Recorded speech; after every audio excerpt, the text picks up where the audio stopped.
The next thing we need to do is set up a still life. Over the first 3 or 4 weeks, we're going to be painting from still life. And there's a few things you want to keep in mind when you choose objects to paint. The first one is choosing objects that are kind of simple in their form.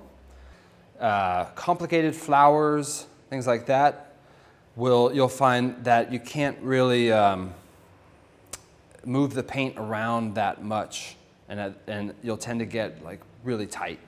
So right now we want to sort of have broad objects that don't have too much detail, and trust me, there's plenty of detail you can kind of find in there, and it's plenty challenging just to get, even a simple thing like this to sort of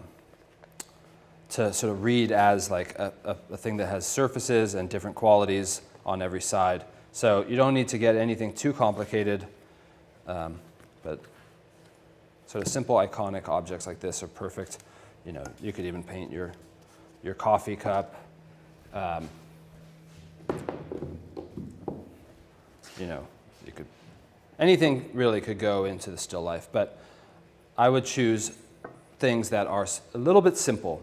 Nothing too complicated. And then what we're going to do is we're going to start to arrange them into a composition that we like. And for the purpose of this class, I'm going to repeat this same still life over and over. So I need to work really hard to make sure it's a good composition because I'm going to have to paint it several times. So I'm going to leave it up to you. For the first 3 modules, I will paint the exact same still life. So that way we can really see clearly what a black painting looks like and how that's different from the white painting and how that's different from the gray painting. You can change your objects every week if you want. You're not required to paint the same composition every week, but you might find it informative to do so. You will need to, if you decide to paint the same still life over the course of the first 3 weeks, you will need to find a table area where you can keep it set up and you don't have to break it down, say for dinner or whatever. It's important to think of the perspective you'll be looking at your still life from when you're painting. So I'm going to be painting over here and looking at it from this angle. So my composition is being arranged from this angle. So take this into account when you arrange your still life.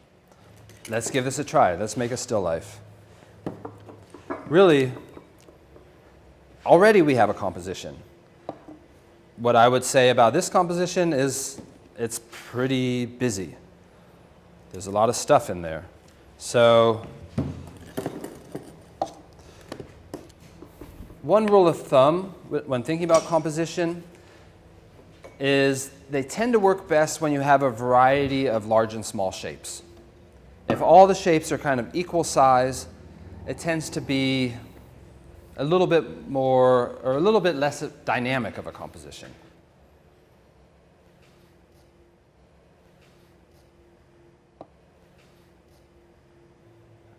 I feel like I'm getting pretty close. What I'm trying to do is place my objects so there's some space between them and maybe some are overlapping others in a way to create, I guess, a composition that your eye can kind of flow around the arrangement. I'm also trying to keep it simple. So I've eliminated a few objects. One thing I notice about this composition is everything's sort of light, except for the book and then the band of the hat. This kind of detail is a sort of detail that can work really well because it adds color, but also by drawing that band of the hat, it would add form. It sort of does 2 things at once. So I really do want to keep the hat in there. I sort of like having this funny sort of soap container peeking through this block of wood. I'm not sure why I like that, but it's just a kind of a nice contrast. And then I love that sort of crazy green color in that soap container. Take your time in arranging the objects that you're going to paint. Might take you half an hour,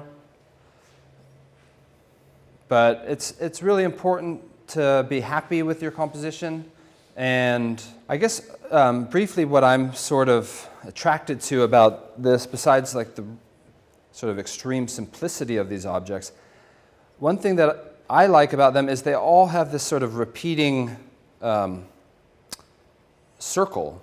You know, of course it's the opening of the cups, but you know, in a way that repetition of a circle going over and over throughout a composition can be kind of a fun, playful thing to explore in your painting.